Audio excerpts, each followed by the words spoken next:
ہوں آپ کا دوست، آپ کا ہوسٹ محمد عاقل۔ جو سوشل میڈیا پر سعودی عرب کے خلاف طوفان بدتمیزی پھیلائی جاتی ہے تو لوگ ہم سے رابطہ کرتے ہیں کہ اس کی حقیقت کیا ہے اور کس زاویے سے، کس طریقے سے ان کو جواب دیا جائے اور ان کی تصدیق اور تکذیب کی جائے۔ وہ جو سرکولر وزارت شؤون الاسلام والاوقاف اور یہاں کی منسٹری کی طرف سے ان کے ٹویٹر پر اور پورے سعودی عرب کی مساجد کو مخاطب کر کے منسٹر نے، جن کا نام ہے ڈاکٹر عبداللطیف بن عبدالعزیز آل الشیخ، یہ تعمیم فوری ارجنٹ سرکولر بھیجا گیا ہے، جس کا ترجمہ بھی انہوں نے بھیجا ہے۔ اسلام کی غلط تشریح کرتے ہیں، اگر یہ تشریح صحیح کرتے تو میں شاید 10 سال کے بعد توبہ نہ کرتا تبلیغی جماعت سے۔ یہ ایک بدعت اور فرقہ واریت کو فروغ دیتے ہیں۔ اور نمبر 4 یہ کہ سعودی عرب کی مملکت میں متعصب گروہوں بشمول تبلیغی اور دعوتی گروپ سے وابستگی ممنوع ہے۔ حقیقت یہی ہے کہ سعودی عرب میں اس طرح کی وابستگی کو پسند نہیں کیا جاتا جو کہ ہندوستان اور پاکستان کی تنظیموں میں ہے، چاہے وہ فلانے ڈاکٹر کی ہو، فلانے انجینئر کی ہو، اور فلانے برادر کی ہو، اور فلانے اس کی اسکالر کی ہو۔ میرے سامنے آل سعود کی دجالی حکومت کا ایک نیا فرمان ہے۔ اسلامک امور کی وزارت کی طرف سے یہ فرمان جاری کیا گیا ہے۔ اسلامک افیئرز کی جو منسٹری ہے اس کی طرف سے یہ حکم نامہ جاری کیا گیا ہے، اور اسلامی افیئرز کے منسٹر ڈاکٹر عبداللطیف آل الشیخ ہیں۔ انہوں نے جو نیا فرمان جاری کیا ہے وہ یہ فرمان ہے، جو لوگ عربی جانتے ہیں، مدارس کے استاد ہیں، مدارس کے طالب علم ہیں، مدارس کے ذمہ داران ہیں، ان کے سامنے یہ فرمان کا متن موجود ہے۔ اور سعودی حکومت کی طرف سے جو بیانات سامنے آتے رہے ان میں حسن البنا کو دہشت گرد کہا گیا، سید قطب کو تو بڑے شد و مت سے دہشت گرد قرار دیا گیا، مولانا مودودی کو دہشت گرد قرار دیا گیا، مولانا ابو الحسن علی حسنی ندوی کو دہشت گرد قرار دیا گیا۔ تو یہ سارے افراد یا عظیم شخصیات دہشت گرد، اور ان کی جماعتیں مثلا جماعت اسلامی دہشت گرد، اخوان المسلمین دہشت گرد۔ ایک بیچاری تبلیغی جماعت رہ گئی تھی، ایک ایسی بے ضرر سی جماعت جس کو یا تو فکر ہوتی ہے قبر کی اور یا عالم بالا کی، جو نہ سیاست میں پڑتی ہے اور نہ کوئی اور مسئلہ چھیڑتی ہے، اس نے اپنے کو بالکل وقف کر رکھا ہے آخرت کے لیے اور جنت کی تمنا اور دوزخ سے بچنے کی دعا، یہی اس کا مشن ہے۔ اس کو بھی نہیں چھوڑا گیا۔ اب نوبت یہاں تک پہنچی کہ اسلام کی تعلیم نہ ہو سکے، تبلیغ نہ ہو سکے، دعوت کا کام نہ ہو سکے، جو مسجد سے باہر ہیں رقص و سرود کی محفلوں میں اور بدماشیوں میں اور جرائم میں، انہیں مسجد نہ لایا جا سکے۔ اس کے لیے تبلیغی جماعت پر نہ صرف پابندی لگائی گئی، پابندی 1980 میں لگا دی گئی تھی، میں اس وقت وہاں موجود تھا اور میرے سامنے ہی یہ واقعہ ہوا کہ اسلامی تنظیموں پر پابندی لگائی گئی تھی۔ جب مہدی کا ظہور ہوا تھا، وہ مہدی بھی سلفی تھا، سلفیوں میں سے ایک مہدی ظاہر ہوا تھا، اور یہ 1400 کی بات ہے اور 1980 کی بات ہے، اور مجھے اس کے تمام واقعات معلوم ہیں اور میں نے تفصیل کے ساتھ روز بروز کی خبروں کو نوٹ کیا ہے۔ تو اس کے ظہور کے بعد تمام اسلامی جماعتوں پر، تمام تنظیموں پر پابندی لگا دی گئی تھی، لیکن اس وقت سے پابندی ایسی تھی کہ گویا ایک سیاسی فیصلہ ہے۔ لیکن اب یہ فیصلہ کیونکہ سینچری ڈیل کی روشنی میں ہو رہا ہے، جو صفقۃ القرن ہے، جو صدی کا معاہدہ ہوا ہے اسرائیل کے ساتھ، جس معاہدے کی اب مختلف شکلیں سامنے آتی چلی جا رہی ہیں۔ آج کے کوسچنز کے باقاعدہ آنسر دینے سے پہلے میں ایک بہت بڑا کرٹیکل ایشو ہے جو یہ پچھلے 2-3 دن میں منظر عام پہ آیا ہے اسے ڈسکس کر لوں، تبلیغی جماعت کے حوالے سے۔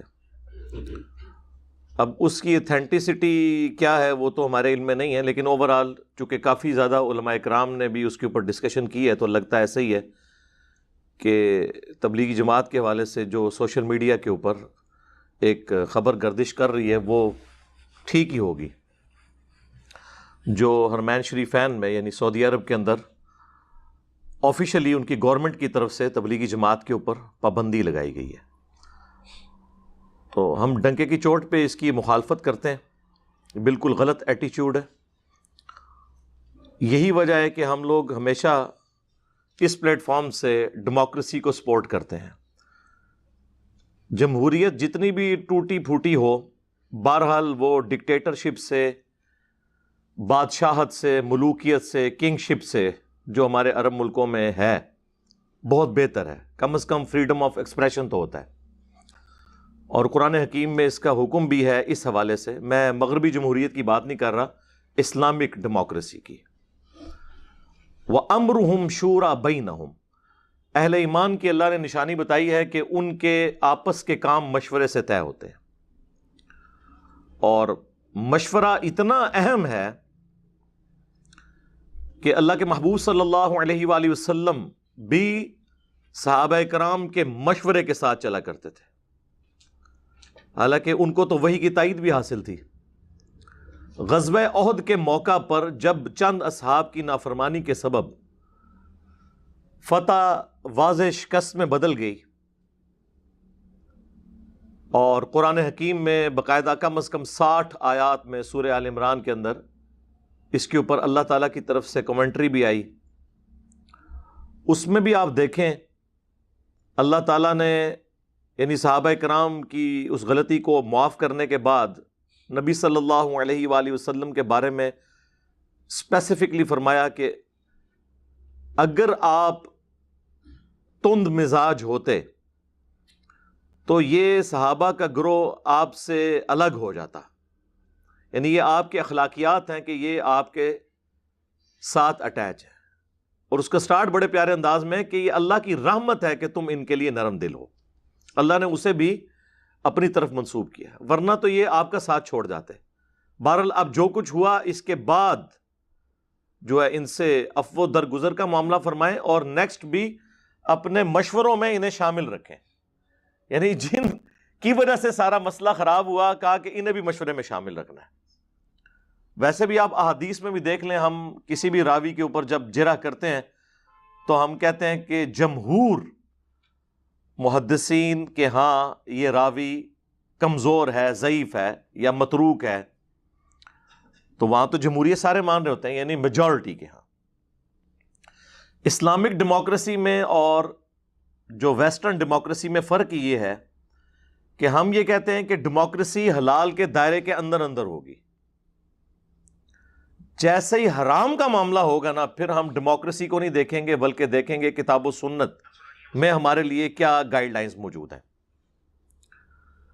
مثلا کہیں پر اگر کوئی افطار پارٹی کا انتظام ہے تو کتاب و سنت کی روشنی میں آپ افطار میں شراب تو سرو نہیں کر سکتے، خنزیر کا گوشت تو سرو نہیں کر سکتے کیونکہ یہ تو حرام ہے، لہذا اس پہ کوئی جمہور کی رائے نہیں لی جائے گی کہ اکثریت کہہ دے کہ شراب سے روزہ افطار کرنا ہے تو جائز ہو جائے گا، نہیں، یہ حرام والا معاملہ ہے۔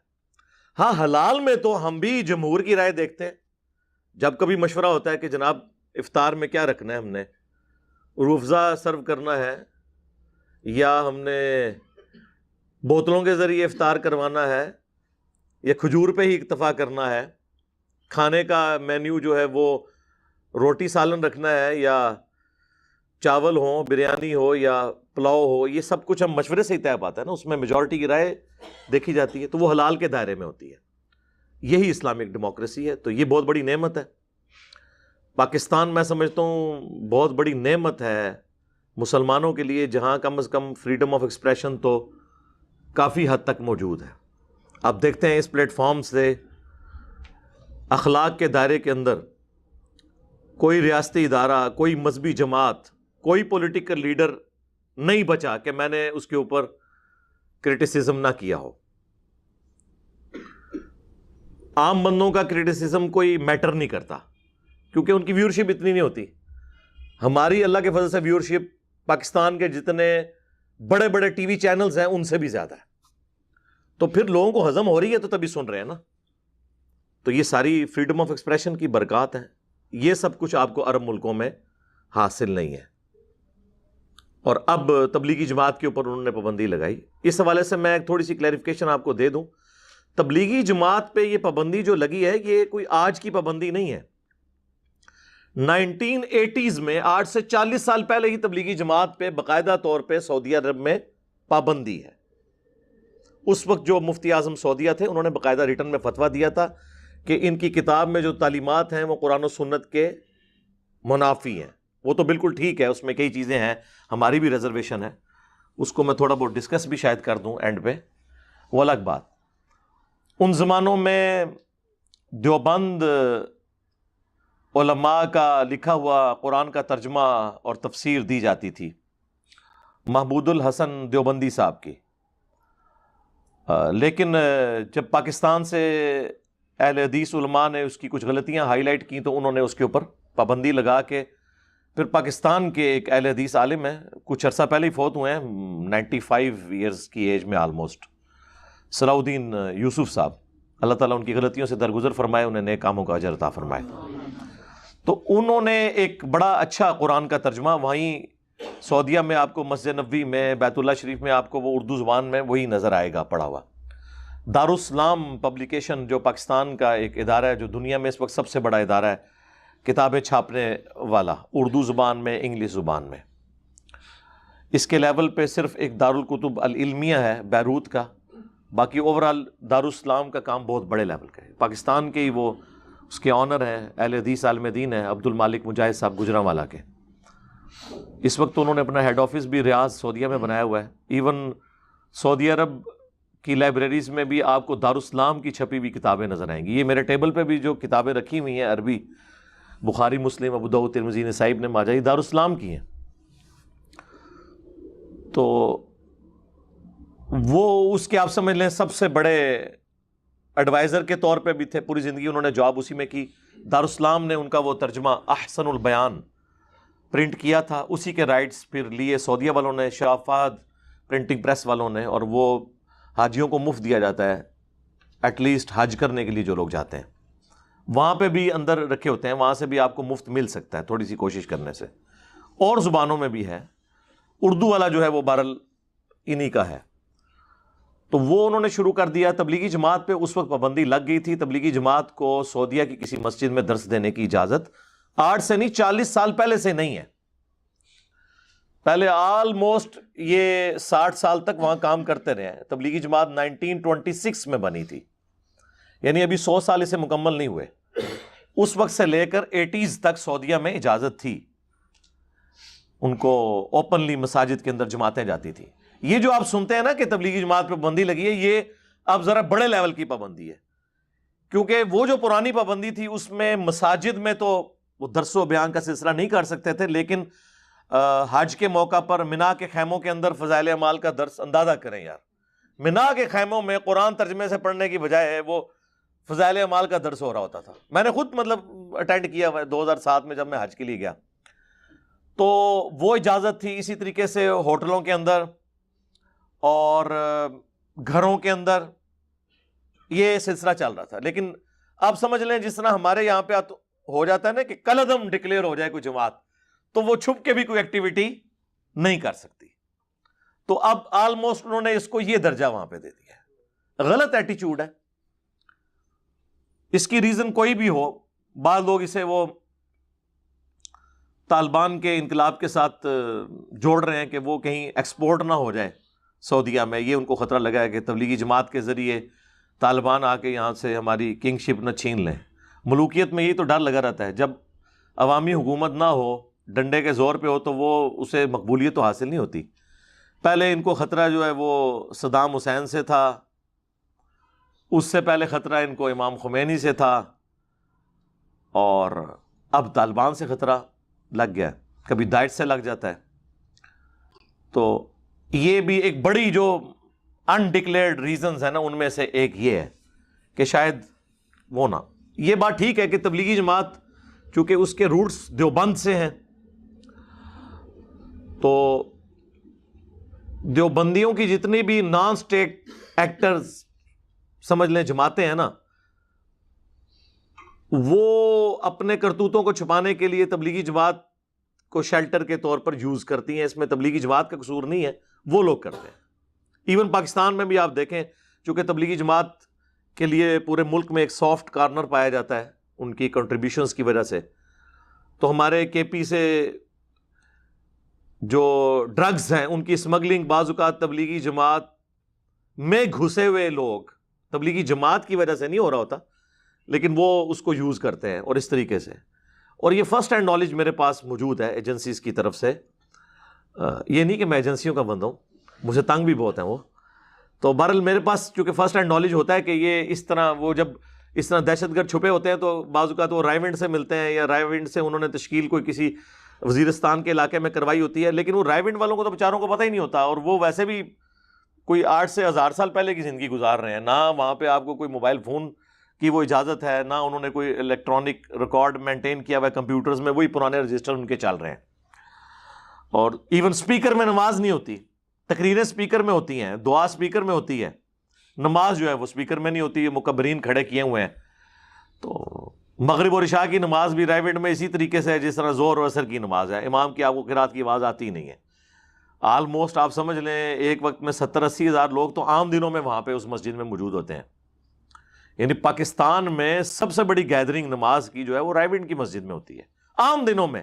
میں اجتماع کے دنوں کی بات نہیں کر رہا، بلکہ اگر میں عام دنوں میں یہ دعویٰ کروں نا کہ حرمین شریفین سے بھی زیادہ لوگ رائیونڈ میں ہوتے ہیں تو یہ میرا دعویٰ غلط نہیں ہوگا. ہاں، اتنی زیادہ دنیا وہاں پہ نماز پڑھ رہی ہوتی ہے.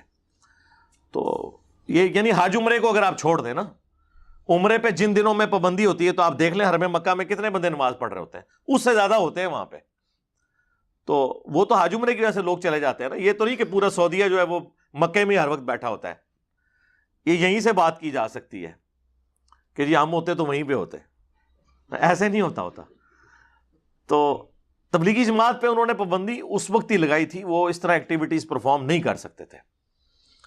اب خیر ان کو یہ خطرہ لگ گیا کہ شاید کوئی طالبان کا انقلاب امپورٹ نہ ہو جائے تو ہم اسے وہاں سے ایکسپورٹ ہو کے یہاں نہ پہنچ جائے، تو پابندی لگا دیں تاکہ آسانی ہو جائے. لیکن یہ وہ ریزنز نہیں ہے جو وہ بتا رہے ہیں. وہ تو کہہ رہے ہیں کہ جی ان کی تعلیمات شرک اور بدعت کے اوپر مبنی ہے. تو میرے بھائی وہ تو پہلے سے سب کو پتا ہے کہ ان کی کتاب کے اندر کیا کچھ لکھا ہوا ہے، وہ تو پہلے نہیں تھا آپ کو پتا. تو یہ خام خواہ ایویں بہانے بنا رہے ہیں. اصل وجہ پیچھے پولیٹیکل کوئی ریزنز ان کی اپنی ہیں، اس کی وجہ سے وہ کر رہے ہیں. تو غلط ایٹیچیوڈ ہے. میں تو یہ نہیں کہتا صرف کہ تبلیغی جماعت سے پابندی اٹھائی جائے، میں تو کہتا ہوں اگر دیوبند کی تبلیغی جماعت کو وہاں تبلیغ کی اجازت ہے، بریلویوں کی دعوت اسلامی کو بھی اجازت ہونی چاہیے، اہل حدیث کو بھی اوپنلی اجازت ہونی چاہیے. اہل حدیث کو بھی اوپنلی اجازت کوئی نہیں ہے، وہ چند ایک نامینیٹڈ لوگ ہیں وہ جو آپ کو لال رومال والے نظر آتے ہیں. ہر یہ بندہ نہیں کہ لال رومال پہن کے تو وہاں شروع ہو جائے گا، پکڑ لیں گے وہ. ٹھیک ہے. اسی طریقے سے اہل تشیع کو بھی اجازت ہے. اگر کوئی شخص سمجھتا ہے کہ اس کے عقائد بڑے فرم ہیں، کتاب و سنت کے دلائل سے ہیں، تو آپ باقیوں کو موقع دیں، اس میں کیا مسئلہ ہے؟ سب کو اجازت ہونی چاہیے کہ وہ اپنا پوائنٹ آف ویو بیان کریں. ہاں، کوئی آرمڈ کنفلکٹ نہ کرے کہ کوئی اسلحہ اٹھا کے گن پوائنٹ پہ کسی کو منوانے کی کوشش کرے، یہ والی حرکت نہ ہو. باقی تبلیغ کی تو اجازت ہونی چاہیے. مکہ مدینہ انٹرنیشنل سٹیز ہیں مسلمانوں کے لیے، سب کو اجازت دے. اور یہ میں صرف ان کے لیے نہیں کہہ رہا، طالبان بھی افغانستان میں دعوت اسلامی کی جماعتوں کو آنے کی اجازت دیں. ہمارے پاس تو یہ بھی فرسٹ ہینڈ نالج ہے، افغانستان سے کئی لوگ یہاں پہ آ چکے ہیں ماشاءاللہ. اردو زبان کی برکت سے اللہ تعالیٰ نے انہیں کتاب و سنت کے منہج تک پہنچایا، تو وہ آ کے وہاں بتاتے ہیں وہاں پہ اہل حدیث پہ بھی کوئی اچھا وقت نہیں ہے طالبان کے آنے کے بعد. ان کو اس طریقے سے عام اجازت نہیں ہے، لیکن وہاں پہ بھی ان کو بھی خطرہ یہ ہے کہ اہل حدیث کے اندر داعش کے لوگ چھپے ہوئے ہوں گے، اس وجہ سے ان کا کریک ڈاؤن وہ کر رہے ہوتے ہیں. باقی تو ان میں ٹالرنس اس دفعہ بہت ہے. انہوں نے تو آپ کو پتہ ہے اس دفعہ محرم میں شیعہ کی جو مجالس ہیں ان کو بھی سیکیورٹی پرووائڈ کی ہے، جلوسوں کو سیکیورٹی پرووائڈ کی ہے، لیکن اس طریقے سے عام اجازت بریلویوں کو یا اہل حدیث کو، اہل تشیع کو اس طریقے سے اجازت نہیں ہے. تو اگر وہ یہ چاہتے ہیں کہ تبلیغی جماعت کو اجازت ملے تو انہیں بھی تھوڑا دل کھلا کرنا چاہیے. لیکن تیسری طرف ایران کے اندر جہاں جہاں پہ اہل سنت آباد ہیں وہاں پہ تبلیغی جماعت کو اجازت ہے تبلیغ کرنے کی، ان کی مساجد ہیں. یہاں پہ جھوٹ بولا ہوا جی وہاں سنیوں کی مساجد ہی نہیں ہے. ایک وہ الجزیرہ ٹی وی کے اینکر ہیں، وہ ایران کے دورے پہ گئے تو ان کی پوری آپ سمجھ لیں ڈاکومنٹری اپلوڈ ہوئی ہوئی ہے یوٹیوب کے اوپر، آپ دیکھیں. وہاں کے جتنے بھی سنی علماء ہیں، ان کے مدارس جتنے بڑے بڑے، وہ سارا انہوں نے وزٹ کروایا. وہ کہتے ہیں میں تو آنے سے پہلے سمجھ رہا تھا مجھے پکڑ لیں گے کیونکہ میں سنی ہوں، لیکن وہاں پہ جتنے سنی علماء تھے وہ بڑے خوش تھے. ایون جو بریلوی ٹائپ عوام ہے وہاں پہ میلاد کے جلوس اور وہ سارے وہ بھی سلسلہ ہوتا ہے، پورا ہفتہ میلاد کا منایا جاتا ہے. اور آپ ٹالرنس کا لیول دیکھیں، شیعہ کے نزدیک جو عید میلاد النبی صلی اللہ علیہ وآلہ وسلم کا دن ہے وہ 17 ربیع الاول ہے. اہل سنت کے نزدیک 12 ربیع الاول ہے. میری اس کے اوپر ویڈیوز ریکارڈ ہیں کہ کتابیں شیعہ کی بھی 12 ہی بتاتی ہیں. اصول الکافی میں 12 ربیع الاول موجود ہے. اہل سنت کے ہاں دلائل النبوہ امام بیہقی کی کتاب کے اندر 12 ربیع الاول موجود ہے. تو اب یہ ایک جھگڑا بنا تھا، تو امام خمینی نے وہ پورا ہفتہ جو ہے نا 10 سے لے کر 20 تک پورا عشرہ ہی میلاد النبی کا ڈکلیئر کر دیا، تاکہ یہ 12 13 14 15 16 17 کا جھگڑا ہی ختم ہو جائے. تو وہ پورا عشرہ منایا جاتا ہے وہاں پہ ربیع الاول کا. باقی وہ میری جو ریزرویشن ہے منانے کے اعتبار سے وہ الگ، میں آپ کو ویسے بتا رہا ہوں کہ کتنی ٹالرنس وہاں پہ موجود ہے. تو بال پاکستان جتنی زیادہ کہیں نہیں ہے، یہ میں آپ کو بتا دوں. ہاں یہاں پہ چاہے پولیٹیکل جماعتوں پہ آپ نے کرٹیسزم کرنا ہو، ریاستی اداروں پہ کرنا ہو، یا کسی مذہبی شخصیت کے اوپر، کافی حد تک آزادی ہے الحمدللہ، اور یہ پازیٹیو چیز ہے. اسی کی برکات وقت کے ساتھ ظاہر ہوتی ہیں. ادروائز اگر آپ اس طرح فریڈم آف ایکسپریشن کو دبا دیں گے تو اس کا نقصان ہی ہوگا. تو تبلیغی جماعت کے اوپر جو پابندی ہے جی، ہم اسے کنڈیم کرتے ہیں ڈنکے کی چوٹ کے اوپر. یہ کوئی ایٹیچیوڈ نہیں کہ اس طریقے سے آپ زبردستی کسی کے ساتھ کرنے کی کوشش کریں. اور باقی جماعتوں کو بھی اجازت ہونی چاہیے کہ وہ دعوت و تبلیغ کا کام کریں. آپ اگر یہ کہیں گے جی ہمارے نزدیک تو یہ چیز ثابت نہیں ہے، تو ان کے نزدیک ثابت نہیں ہے، تو میرے بھائی یہ تو پھر اینڈ تک معاملہ چلتا رہے گا. آپ قائل کریں انہیں. جس طرح تبلیغی جماعت عرب ملکوں میں فضائل اعمال نہیں پڑھتی، چونکہ وہاں لوگوں کو عربی آتی ہے، وہ یہ کہانیاں ان کی سن نہیں سکتے، تو وہاں انہوں نے سلیبس میں ریاض الصالحین رکھی ہوئی ہے. ریاض الصالحین آج سے آلموسٹ آپ سمجھ لیں 800 سال پہلے ایک کتاب لکھی گئی ہے. امام شرف الدین نووی المتوفی 676 ہجری، اب یہ 1443 ہجری چل رہا ہے، 676 ہجری میں وہ فوت ہوئے ہیں. انہوں نے ریاض الصالحین کتاب لکھی تھی. پاکستان میں دارالاسلام والوں نے 2 جلدوں میں اسے پرنٹ کیا، 1 جلد میں بھی آپ کو مل جائے گی. وہ کتاب بڑی زبردست کتاب ہے.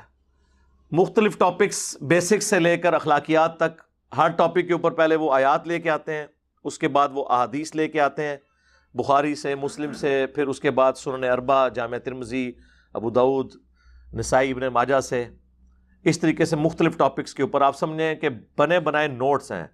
میں علماء سے بھی کہوں گا کہ اگر آپ کو جمعے کی تقریروں کے لیے کوئی کتاب نہ ملے، ریاض الصالحین آپ خرید لیں. اتھینٹک نالج ہے، آپ کے جناب کئی سالوں کے جمعے پار ہیں. ہاں جو یہ آپ کہانیاں سناتے رہتے ہیں، اس کی بجائے آپ آیات آپ کو ویسے تو ڈھونڈنی پڑیں گی کہ اس ٹاپک پہ قرآن میں کہاں آیت ہے.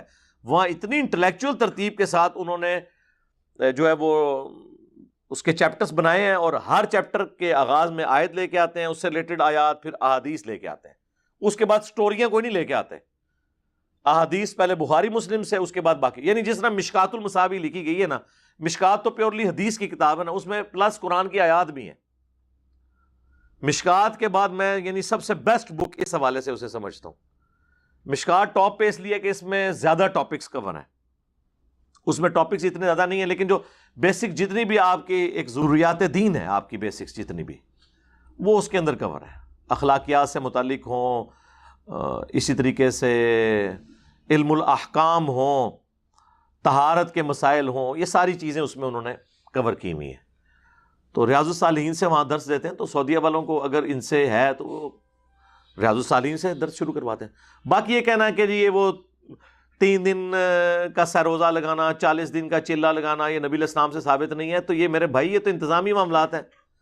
نبی صلی اللہ علیہ وآلہ وسلم سے تو مسجد نبوی میں اور حرم مکہ کے اندر CCTV کیمرے لگانا بھی ثابت نہیں ہے. وہاں پہ وضو خانہ اس طریقے کے بنوانا بھی ثابت نہیں ہے، ماربل لگانا بھی ثابت نہیں. یہ سب انتظامی معاملات ہیں. انتظامی معاملات کو آپ کبھی بھی اس طریقے سے نہیں جوڑتے. علماء کا جو کورس ہے درس نظامی کا، یہ نبی علیہ السلام نے ڈیوائز کیا، یہ صحابہ تابعین نے. انتظامی معاملہ ہے، اس کو خام خواہ ایک بحث بنا دینا. ہاں آپ سلیبس پہ بات کر سکتے ہیں کہ سلیبس کتاب و سنت کے مطابق ہو، وہ تو ہماری بڑی سختی کے ساتھ ریزرویشن ہے ان کے اوپر کہ یار خدا کے لیے اس کتاب سے جان چھڑائیں، فضائل اعمال سے. اس کے مقدمے میں شیخ زکریا کاندلوی خود لکھ رہے ہیں، اور دیکھیں یہ ایک بہت بڑی کرامت ہے کہ انہوں نے خود لکھ دیا ہے. آپ حیران ہوں گے جو کچھ انہوں نے اس میں لکھا ہے. انہوں نے کہا کہ طبیبوں نے یعنی ڈاکٹرز نے کسی بیماری کی وجہ سے، اور وہ بیماری بھی ذہنی تھی، مجھے چند دنوں کے لیے ذہنی کام کرنے سے روک دیا، تو میں نے فرصت کے ان ایام کو غنیمت سمجھا اور میرے جو شیخ تھے الیاس کاندلوی صاحب جنہوں نے یہ تبلیغی جماعت بنائی، انہوں نے بڑے عرصے سے مجھے کہا ہوا تھا کہ کوئی تبلیغی نصاب لکھ دو. اس کا پہلے نام تبلیغی نصاب ہوتا تھا، فضائل اعمال، فضائل درود، فضائل حج، یہ سارا اس کا حصہ ہے. اب انہوں نے خیر وہ فضائل اعمال علیحدہ کر دی. تو کہتے ہیں بڑے عرصے سے میں اس کی تکمیل نہیں کر سکا، اب اللہ نے مجھے موقع دیا ہے کیونکہ ڈاکٹروں نے ذہنی کام سے روک دیا. ہاں تو میں نے کہا یہ خالی ایام میں ان کو یوٹیلائز کر کے ایک کتاب کیوں نہ لکھ دوں. یہ کتاب اس وقت لکھی گئی ہے جب ان کو ڈاکٹروں نے دماغی کام سے روک دیا تھا، اور کتاب بھی اس کے اوپر شاہد ہے جو کچھ انہوں نے اس کے اندر لکھا ہے. وہی صوفیوں والی تعلیمات، وہی واقعات کہ جی ایک بزرگ تھے روزانہ 3 قرآن پڑھتے تھے، ایک تھے روزانہ 8 قرآن پڑھ لیتے تھے. پھر لوگ مذاق اڑاتے ہیں، کہتے ہیں جی کرامت ہے. یہ کون سی کرامت ہے میرے بھائی؟ بخاری اور مسلم دونوں میں حدیث ہے، نبی علیہ السلام نے صحابہ سے کہا کہ تم میں کسی میں استطاعت ہے کہ وہ ایک رات میں 1/3 قرآن پڑھ لے؟ صحابہ نے کہا یا رسول اللہ یہ استطاعت کس میں ہوگی سوائے بزرگان دین کے؟ یہ میں بریکٹ میں کہہ رہا ہوں. تو آپ نے فرمایا سورۃ الاخلاص پڑھ لو، یہ 1/3 قرآن کے برابر ہے. سورہ اخلاص یعنی صحابہ کرام ایک رات میں 1/3 قرآن پڑھنے سے عاجز ہیں جیسا کہ قرآن پڑھنے کا حق ہے. تو بابے تو شاہی کوئی نہیں پھر بولا گے نا سی بابے کی تو 8 قرآن روزانہ نہ پڑھ لیندے نا. اور کرامت کیا ہے کہ یہ کون سی کرامت ہے؟ صحابہ کرام کو تو ایسی کوئی کرامت حاصل نہیں تھی. تو یہ اس کے اندر لکھا ہوا ہے. پھر اس میں لکھا ہے کہ جی قرآن حکیم سمجھنے کے لیے آپ کو، اور پھر ساتھ بچنے کے لیے ساتھ قرآن کی تفسیر کے لیے. اور تفسیر کو چھوڑ دو، قرآن تو سیدھی سیدھی تذکیر ہے. وَأُوحِيَ إِلَيَّ هَذَا الْقُرْآنُ لِأُنذِرَكُم بِهِ وَمَن بَلَغَ. اے نبی تم فرما دو قرآن مجھے اللہ نے اس لیے وحی کیا کہ اس کے ذریعے میں تمہیں بھی نصیحت کروں اور جس تک یہ کتاب پہنچے.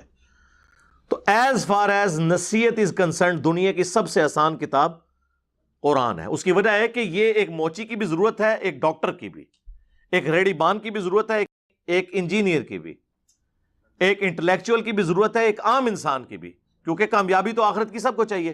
تو یہ سب کو سمجھ آئے گی. اسی لیے قرآن حکیم میں کم از کم 4 دفعہ تو آیا یہ وَلَقَدْ يَسَّرْنَا الْقُرْآنَ لِلذِّكْرِ فَهَلْ مِن مُدَّكِرٍ. ہم نے قرآن نصیحت حاصل کرنے کے لیے آسان کر دیا، ہے کوئی اس سے نصیحت حاصل کرنے والا؟ تو کیوں کہا؟ اسی لیے کہا نا نصیحت حاصل کریں. وہ جی نہیں وہ تفسیر کے لیے 15 تفسیر کون کر رہا ہے؟ اور پھر 14 علوم گنوانے کے بعد 15واں انہوں نے لکھا وہ بھی ہے، یعنی گاڈ گفٹڈ. یعنی آپ 14 تو کسبی ہیں جو آپ کر سکتے ہیں، حاصل ایکوائر کر سکتے ہیں. جو 15واں علم ہے وہ بھی ہے، وہ گاڈ گفٹڈ ہے. یہ انہوں نے اس لیے پاک چھوڑی ہوئی ہے کہ اگر کوئی قرآن پہ کی تبلیغ بھی شروع کرے اسے کہ جی بھی تو آپ کے پاس ہے ہی نہیں ہے. اور پھر آگے انہوں نے یہاں تک لکھا کہ احمد بن حنبل کو ایک دفعہ خواب میں اللہ تعالیٰ کی زیارت ہوئی اور احمد بن حنبل نے اللہ تعالیٰ سے پوچھا کہ اے اللہ میں تیرا قرب حاصل کرنا چاہتا ہوں، تو سب سے بہترین ذریعہ کیا ہے؟ تو اللہ تعالیٰ نے فرمایا میری کتاب قرآن. وہ تو پہلے ہی بتا دیا ہے. یعنی نبی علیہ السلام غدیر خم پہ قرآن اور اہل بیت، حجت الوداع پہ قرآن اور سنت. غدیر خم کی احادیث صحیح مسلم میں، حجت الوداع کی حدیث المستدرک للحاکم کے اندر. پھر نبی علیہ السلام کی صحیح مسلم میں حدیث کے ہر خطبے کا آغاز یہ ہوتا ہے اما بعد فإن خیر الحدیث کتاب اللہ. پھر بخاری اور مسلم میں آیا کہ نبی علیہ السلام کا وصی قرآن، جو عبداللہ ابن ابی اوفا سے کسی نے پوچھا کہ نبی علیہ السلام نے کسی کے لیے وصیت کی تھی، انہوں نے کہا قرآن کے مطابق چلتے رہنے کی ہمیں وصیت کی تھی.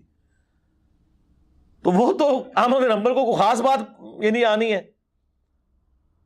اور پھر اللہ تعالیٰ کی خواب میں زیارت ہوئی، ایڈی بڑی کہانی، اس تو بڑی کہانی. یعنی موسیٰ علیہ السلام کو تو خواب والا پیکج آفر نہیں ہوا کوہ طور کے اوپر. جب انہوں نے کہا میں نے یا اللہ تجھے دیکھنا ہے، تو وہاں پہ آفر ہو جاتی ہے نا خواب والی کہانی کروا دی. تو احمد بن حنبل کہتے ہیں کہ یا اللہ سمجھ کے بغیر سمجھ کے، تو لگتا ہے کہ تبلیغی جماعت اللہ نے خود ہی بنایا خواب. بھائی احمد بن حنبل کو کہنا سی کہ سمجھ کے کہ بغیر سمجھ کے، ان کو عربی آتی تھی، انہوں نے یہ بات کیوں کرنی تھی؟ ٹھیک ہے. جبکہ اللہ کے نبی علیہ السلام کی حدیث بھی موجود ہو جامع ترمذی میں کہ جس شخص نے 3 دن سے کم میں قرآن مکمل کیا اس نے قرآن کے فہم کا حق ادا نہیں کیا. یعنی قرآن پڑھا ہی فہم کے لیے جاتا ہے، 3 دن سے کم میں ختم بھی نہیں کرنا ہوتا. 8 قرآن ایک رات میں نہیں پڑھنے ہوتے. اور امام حنیفہ کی طرف منسوب کیا 61 قرآن رمضان میں پڑھتے تھے 30 دن کے وقت 30 رات کے وقت ایک تراویح میں وہ جڑا کاٹ ہے نا اتنے والا ایک وہ تراویح والا آیا ہے 29 روزے پتہ نہیں کیا کرتے سن 3 روزے لیتا تھا ایک کاٹ ہے سمجھ کے کہ بغیر سمجھ کے. تو وہ کہتے ہیں آگے اللہ تعالیٰ نے فرمایا کہ خواہ سمجھ کے خواہ بغیر سمجھ کے. استغفر اللہ کتنا بڑا جھوٹ ہے. یعنی وہ اللہ جس نے اپنا پیغمبر بھیجا قرآن کی دعوت کا, یعنی آپ سمجھ لیں لب لباب یہ ہے. اور سورہ صاد کی آیت کہ قرآن ہم نے تمہاری طرف اس لیے نازل کیا ہے تاکہ لوگ اس سے نصیحت حاصل کریں اور عقل والے اس پہ غور و تفکر کریں. پھر سورہ محمد کے اندر اللہ تعالیٰ نے فرمایا ہے کہ قرآن پاک پہ یہ تفکر کیوں نہیں کرتے, کیا ان کے دلوں کے اوپر تالے پڑے ہوئے ہیں. پورے کا پورا قرآن کا مقدمہ اس کے گرد ہے کہ اسے سمجھنا ہے. اور احمد بن حنبل کو کوئی نئی کہانی خواب میں کروا دی گئی ہے, جھوٹ ہے. اب یہ وہ ساری باتیں ہیں جو وہاں موجود ہیں. پھر وہ جو 70,000 دفعہ کلمہ شریف TCS بلٹی کروانے والا واقعہ وہ بھی لکھا ہوا ہے فضائل اعمال میں. وہ کہتے ہیں جی شیخ قرطبی فرماتے ہیں نبی الاسلام کی وفات کے 650 سال کے بعد کی آلموسٹ بات ہے. وہ کہتے ہیں جی ایک نوجوان کے بارے میں نے سنا اسے کشف ہو جاتا ہے کہ کون جنت میں ہے کون جہنم میں. صحابہ کو تو کوئی کشف نہیں ہوا. بخاری مسلم دونوں میں حدیث ہے نبی الاسلام ایک جگہ سے گزرے, آپ رک گئے. صحابہ نے کہا کیوں رکے؟ تو فرمایا کہ 2 قبر والوں کو عذاب ہو رہا ہے. صحابہ کو تو نظر نہیں آیا. اگر حضرت ابوبکر عمر عثمان و علی نبی الاسلام کے ساتھ موجود ہوں تب بھی عذاب قبر ان کو نظر نہ آئے تو بابت شاہی کوئی نہیں. وہ کہتے ہیں وہ لائیو دیکھ رہا ہے کون جنت میں کون جہنم میں. یہ فضائل اعمال میں لکھا ہوا ہے. کہتے ہیں میں نے نا یہ سن رکھا تھا کہ 70,000 دفعہ کسی کو کلمہ پڑھ کے بخش دیا جائے نا تو بے شک انہیں کام چوک کے رکھا ہوا ہے دنیا وہ بخشیا جائے گا. تو کہتے ہیں میں نے کہا میں نا اپنے دل میں نا یہ TCS یا اصالہ ثواب کر دیتا ہوں اس کی ماں کو, کیونکہ وہ چیخا کہ میری ماں جہنم میں جا رہی ہے تو میں پھر چیک کر لوں گا واقعی یہ صاحب کشف ہے کہ نہیں. تو کہتے ہیں تھوڑی دیر بعد اس نے مسکرانا شروع کر دیا اور کہا کہ جی میری ماں تک وہ 70,000 دفعہ کلمہ پہنچا ہے, اللہ نے اسے بخش دیا ہے, اب اسے جنت کی طرف لے کے جا رہے ہیں. اور وہ شیخ کہتے ہیں کہ جی اس واقعے سے 2 رزلٹ نکلے. ایک تو مجھے یہ کنفرم ہو گیا کہ 70,000 دفعہ کلمہ پڑھ کے آپ کسی کو بخش دیں تو وہ بخشا گیا پاویں جو مرضی انہیں کیتا. دوسرا وہ جو شخص ہے وہ صاحب کشف ہے, کہانیاں بنا کے لکھی ہوئی ہیں. اور یہاں پہ صحابہ کرام کو عذاب قبر نہیں نظر آ رہا. صحیح مسلم کی حدیث ہے نبی الاسلام کچھ پرانی قبروں کے پاس سے پہنچے تو آپ کا وہاں سے گزر رہے تھے تو آپ کا خچر بھی دک گیا تو آپ رک گئے. آپ نے فرمایا ان قبر والوں کو عذاب ہو رہا ہے. اور پھر آپ نے کہا کہ عذاب قبر سے اللہ کی پناہ مانگو. سب نے مانگی. اللہم انا نعوذ بک من عذاب جہنم ومن عذاب القبر ومن فتنة المحیا والممات ومن شر فتنة المسیح الدجال آمین. پھر نبی صلی اللہ علیہ وآلہ وسلم نے فرمایا کہ میں نے ارادہ کیا کہ تمہیں عذاب قبر سنوا دیا جائے, اللہ سے دعا کروں میں. پھر مجھے خطرہ ہوا کہ تم اپنے مردوں کو دفنانا چھوڑ دو گے اگر تم نے عذاب قبر سن لیا. دیکھنا تو دور کی بات ہے سرکار, یہ کہتے ہیں جناب ہم بزرگوں کا سارا کچھ دیکھ لیتے ہیں. سب کہانیاں, ان تمام کہانیوں کے باوجود ریاض الصالحین بیسٹ سلوشن ہے جو آلریڈی انہوں نے امپلیمنٹ کیا ہوا ہے, وہ کریں. تبلیغی جماعت کی اصلاح کوشش کریں. اور میں سمجھتا ہوں مسلمانوں کے لیے نعمت ہے کم از کم ایک عوام الناس تک جو ایک دین کا چھوٹا موٹا کوئی رشتہ ہے وہ قائم ہے تبلیغی جماعت کی برکت سے. اور شکر الحمدللہ ان کی ڈکلیئرڈ پالیسی بھی ہے کہ ہم نے کسی غیر مسلم کو تبلیغ نہیں کرنی, کیونکہ ان کے اندر کمپیٹنسی بھی نہیں ہے. وہ صرف مسلمانوں کو جا کے تبلیغ کرتے ہیں. ان کے وہ 6 نمبر بھی دیکھ لیں تو وہ مسلمانوں کو جگا رہے ہوتے ہیں کہ آپ اللہ کے نبی علیہ السلام کے طریقے کے مطابق چلیں. یہ لادہ بات ہے, سلوگن بڑا اچھا ہے, اللہ کے احکامات کو نبی علیہ السلام کے طریقوں پہ پورا کرنا ہے. بھائی اللہ کے احکامات قرآن میں ہیں, نبی علیہ السلام کے طریقے بخاری اور مسلم میں ہیں. فضائل مال فضائل صدقات میں تو بابوں کی کہانی ہے. ہاں روایتیں بھی ہیں تو اتنے درجے کی کمزور روایتیں, صحیح روایتیں بھی ہیں لیکن اس کی چھانٹی کی جائے تو یہ بڑی تھوڑی سی کتاب رہ جائے گی. بہتر ہے اس کو چھوڑ دیں, قرآن ترجمے سے پڑھیں. ٹھیک ہے, تو بڑا دکھ ہوتا ہے اس حوالے سے کہ اتنی بڑی جماعت جو ہے وہ ان چیزوں کے ہاتھوں ہائی جیک ہوئی ہوئی ہے. اور میرا خیال ہے جماعتوں کے پھیلنے کی وجہ بھی یہی ہوتی ہے کہ لوگ کہانیوں میں خوش رہتے ہیں. قرآن والی تعلیمات میں تو پھر 78 بندے اکٹھے ہوتے ہیں نا حضرت نوح علیہ السلام کے ساتھیوں کی طرح. وہ پھر کام اتنا بڑا پھیلتا نہیں ہے. اتنی ننگی توحید کون سن سکتا ہے؟ تو اس لیے میری طرف سے تو اس کی مذمت ہے جو انہوں نے حرکت کی ہے. ساری باقی جماعتوں کو بھی اجازت دیں کہ وہ اپنا پوائنٹ آف ویو لوگوں کے سامنے رکھ سکیں. یہ چند ایک باتیں تھیں جو میں نے آپ کے سامنے لے کے آنی تھی تاکہ یہ ہمارا بھی ایک حصہ اس حوالے سے ڈل جائے. صلو علی محمد و آل محمد.